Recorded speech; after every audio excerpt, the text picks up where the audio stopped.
예, 안녕하십니까. 오늘 나눌 말씀은 창세기 39장 2절에서 3절의 말씀입니다. 여호와께서 요셉과 함께 하심으로 그가 형통한 자가 되어 그의 주인 애굽 사람의 집에 있으니 그의 주인이 여호와께서 그와 함께 하심을 보며 또 여호와께서 그의 범사에 형통하게 하심을 보았더라. 이 말씀을 하나님께서 함께 하시는 형통한 자 요셉이라는 제목으로 함께 나누도록 하겠습니다.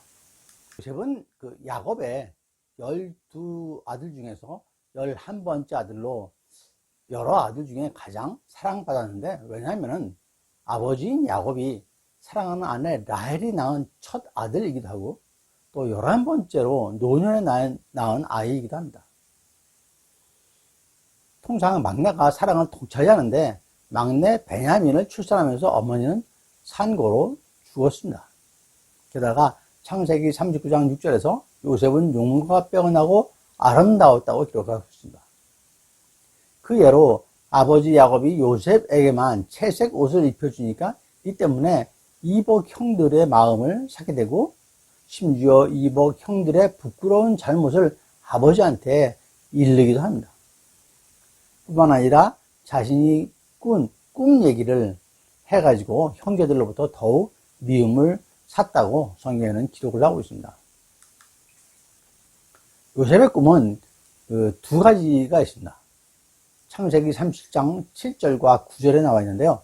7절은 우리가 밭에서 곡식 단을 묶더니 내 단은 일어서고 당신들의 단은 내 단을 둘러서서 절하더라. 또 9절은 내가 또 꿈을 꾼즉 해와 달과 11별이 내게 절하더이다 라고 합니다. 이는 자기를 제외한 11 형제하고 그의 백성들이 자기를 섬길 것이라는 뜻이겠죠. 이러니 형들이 가만히 있을 리가 없죠. 그 꿈 이후로 형들은 요셉을 시기하게 되고 결국은 죽이려고까지 공모를 하게 됩니다.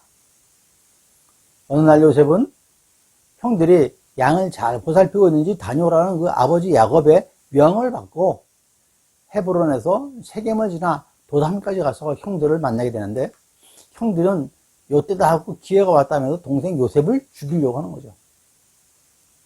그런 가운데 장남의 루벤이 형제의 피를 볼 수는 없다고 하면서 돌려보내려고 하지만 결국은 형들에게 의해서 색동 겉옷을 벗기고 마른 우물에 던져져 그대로 있으면 죽게 되는 상황까지 이르게 됩니다.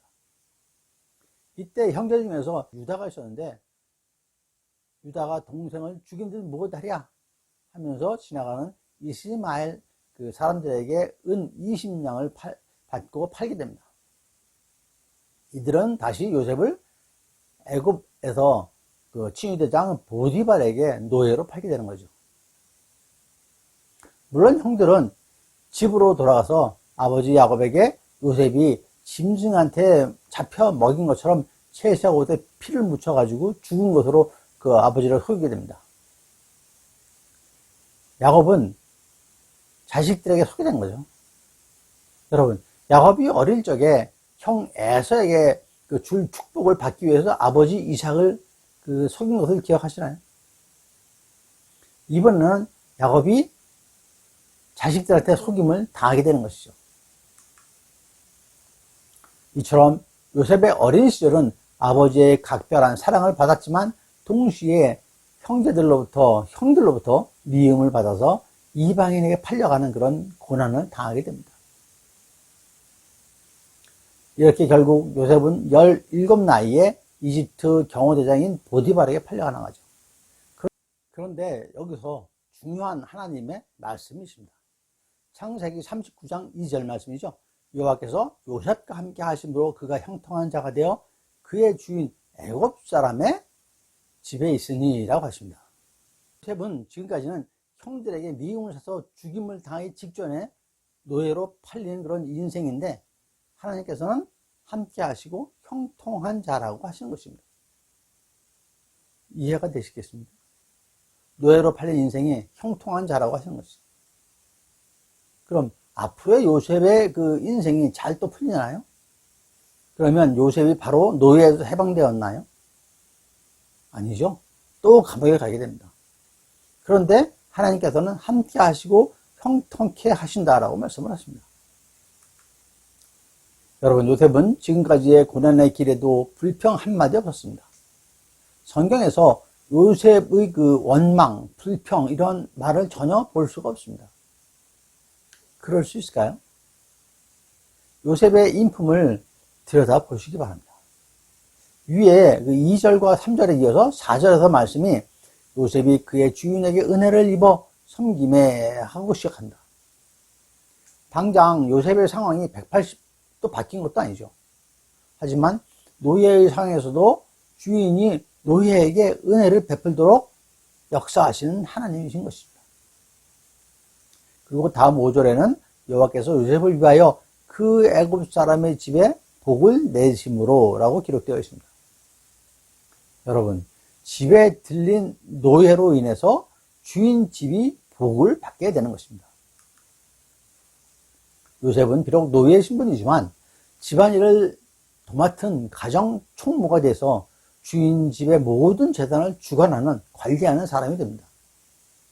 하지만 성경에는 요셉이 어떻게 했길래 주인인 그 보디발이 그렇게까지 했는지 그런 얘기는 기록이 되어 있지 않습니다.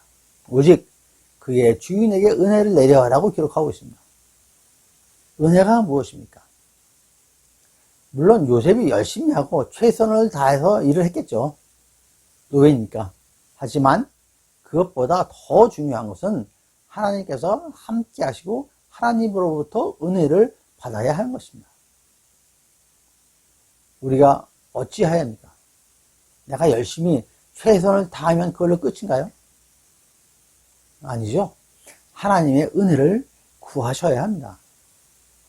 그래야 더 큰 축복을, 하나님의 축복을 받게 되는 것이죠.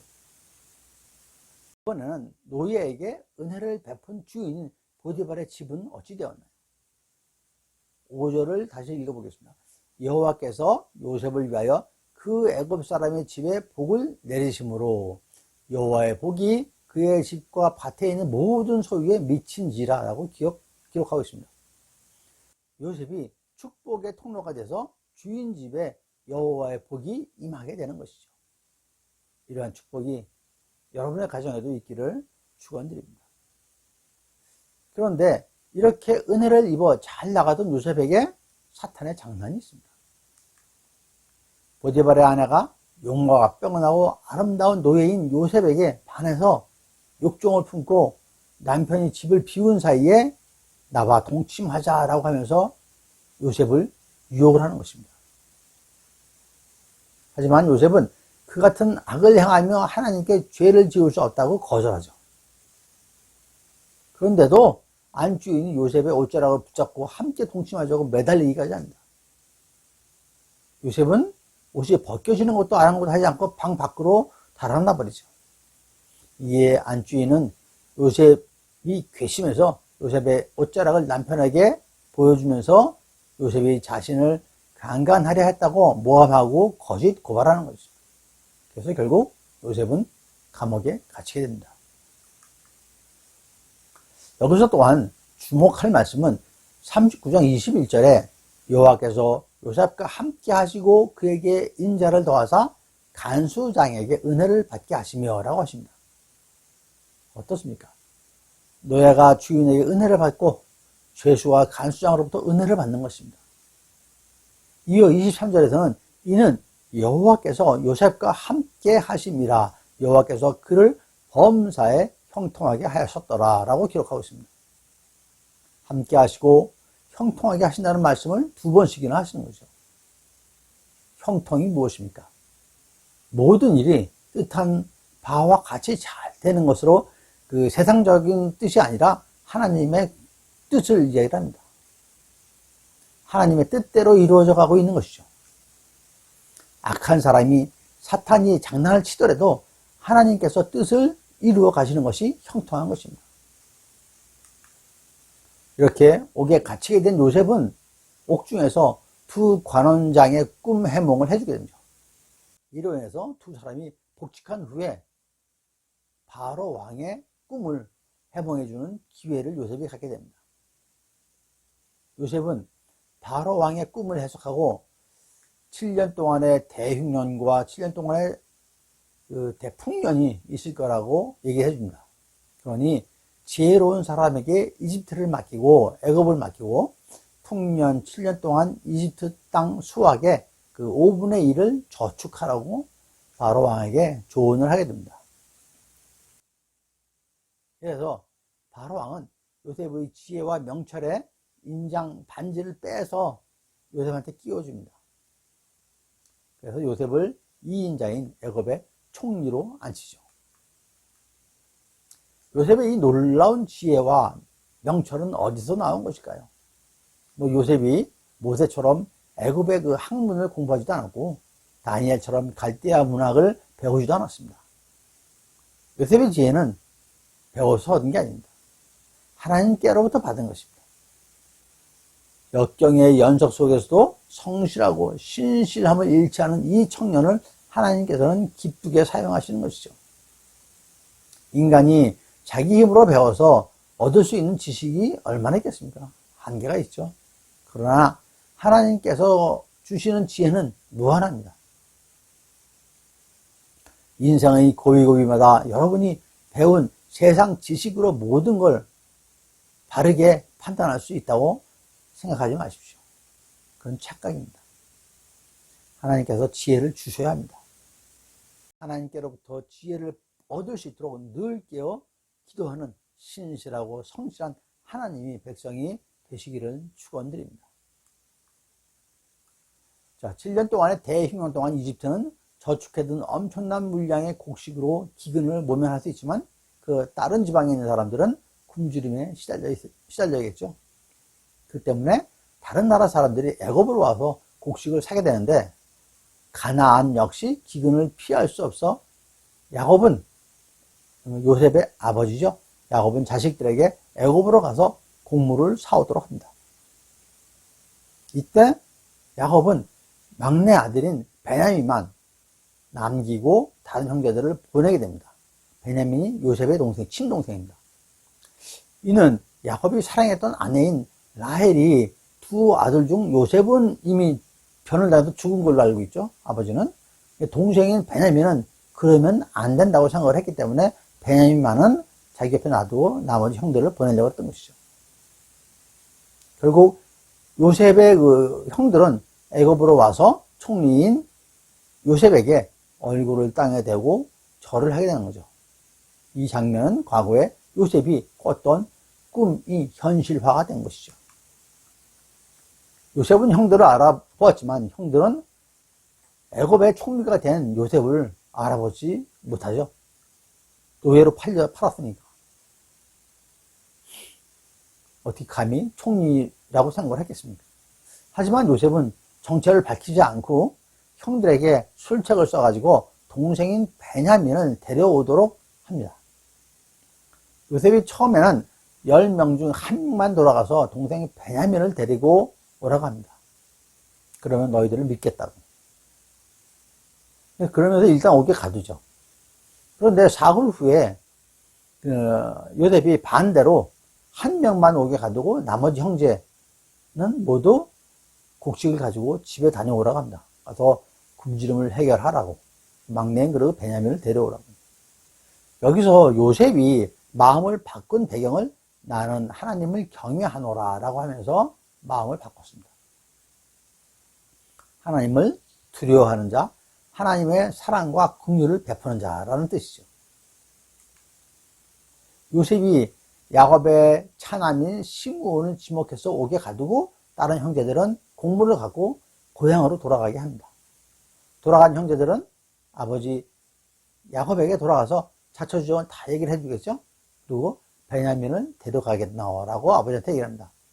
근데 아버지는 안 된다라고 반대하시겠죠. 이러한 아버지를 설득한 사람이 누구냐 하면 유다입니다. 네 번째 아들입니다. 결국 형제들은 막내 베냐민을 데리고 다시 애굽으로 가서 요셉을 만나게 됩니다. 친동생 베냐민을 본 그 요셉은 엄청나게 기뻤겠죠. 잔치를 베풀어 줍니다. 특히 베냐민에게는 다른 사람들보다 음식을 5배나 더 많이 주었다고 기록하고 있습니다.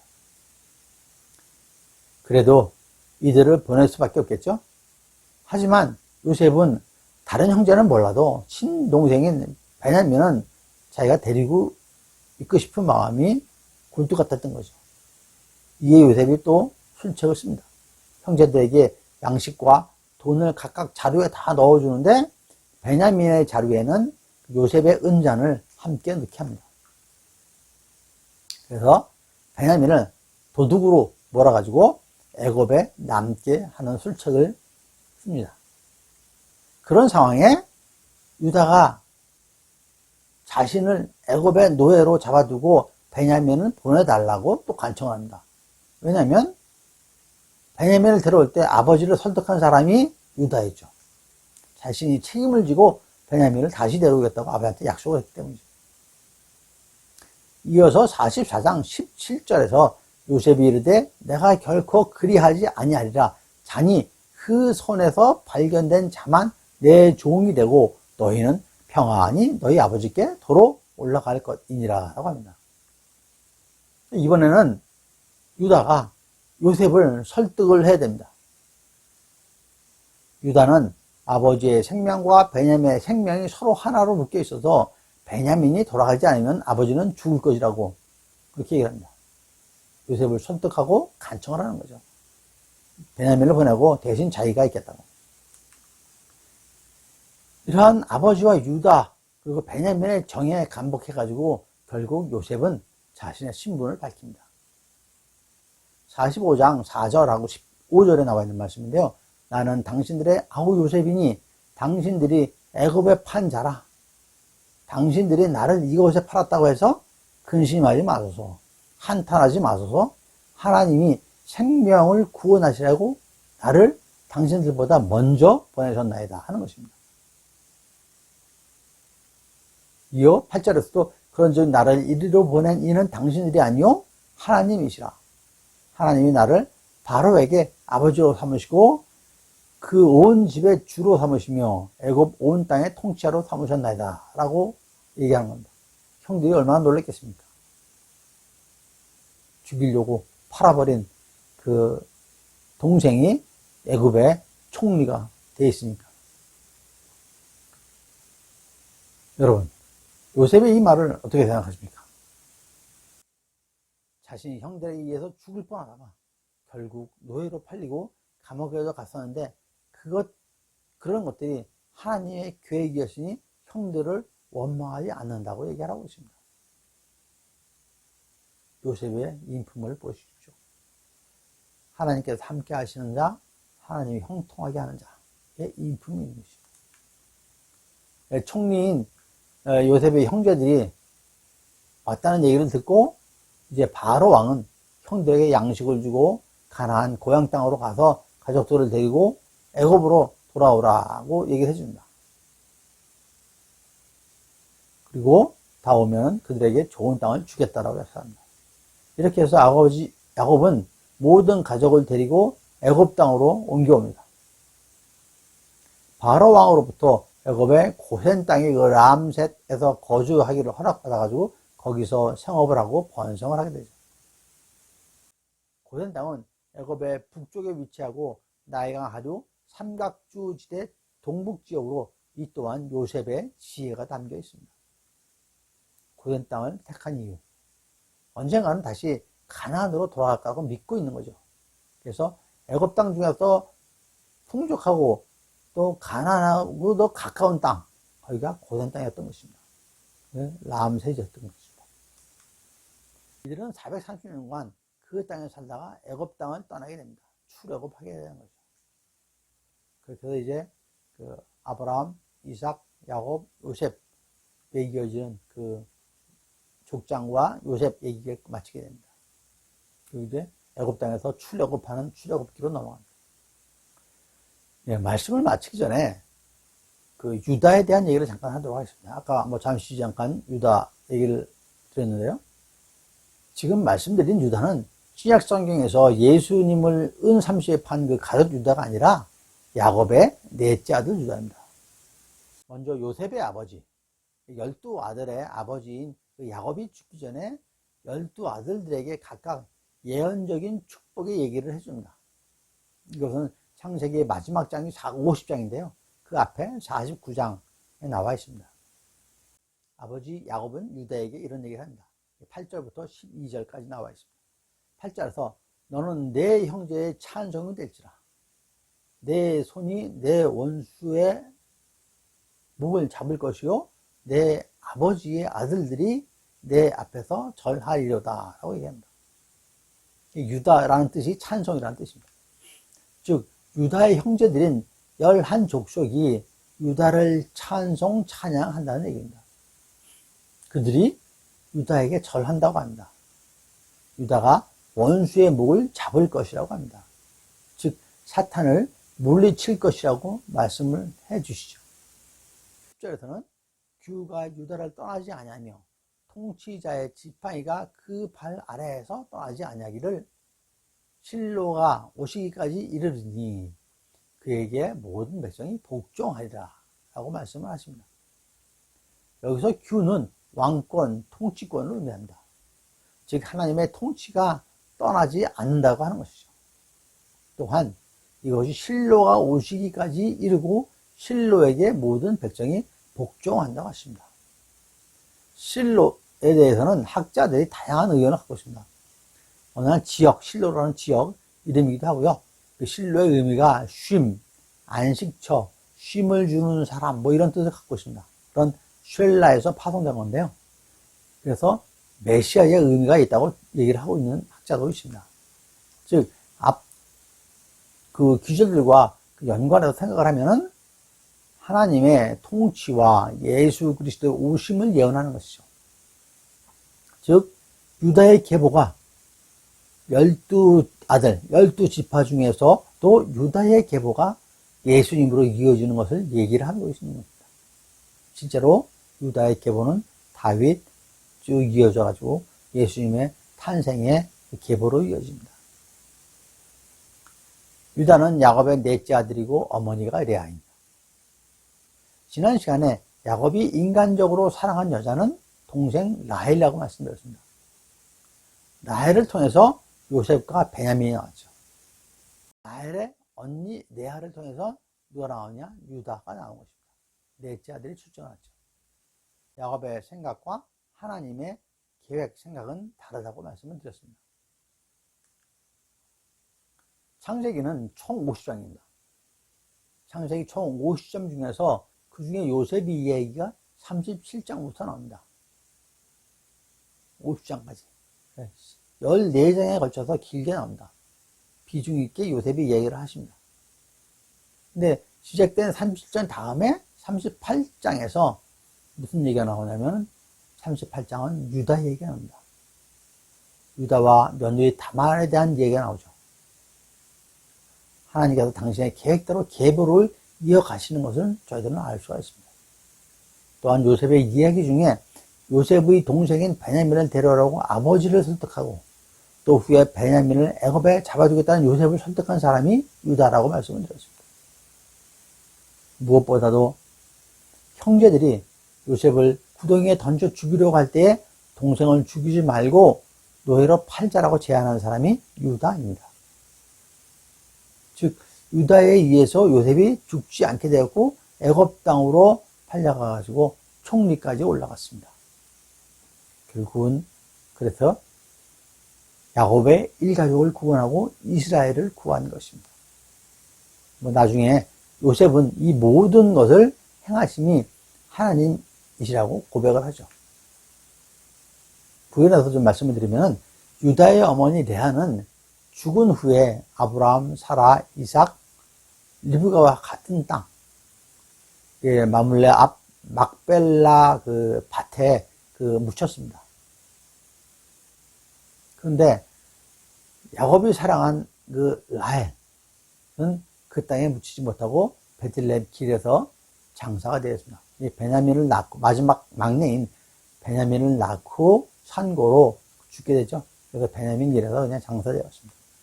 여러분, 하나님의 계획하심, 하나님의 인도하심, 하나님의 섭리를 읽으시기 바랍니다.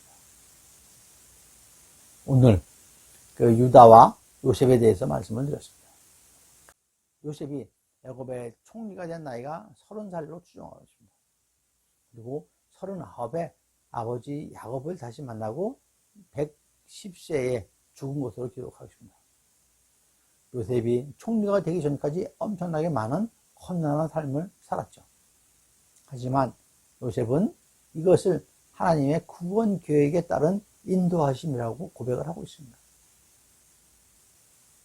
그리고 그 구원 계획은 유다에게서 시작되었고 그 모든 것을 주관하시는 분은 하나님이심을 말씀하고 있습니다. 여러분, 저와 여러분의 모든 삶이 여정에 항상 하나님이 간섭하신가 하나님의 인도하심이 있는 걸 믿으시기 바랍니다. 요셉이 그 엄청난 그 고난 속에서도 하나님의 불평 한번 하지 않고 하나님의 인도하심이라고 나중에 고백을 합니다. 우리가 당하고 있는 고난, 어려움, 이것도 하나님의 계획과 뜻과 인도하심이 있다고 믿으시기 바랍니다. 그래서 축복받는, 항상 함께 하시고 형통하게 되는 그러한 하나님의 축복을 누리시는 저와 여러분 되시기를 간절히 축원드립니다. 감사합니다. MD 미션스쿨의 조례을 목사였습니다.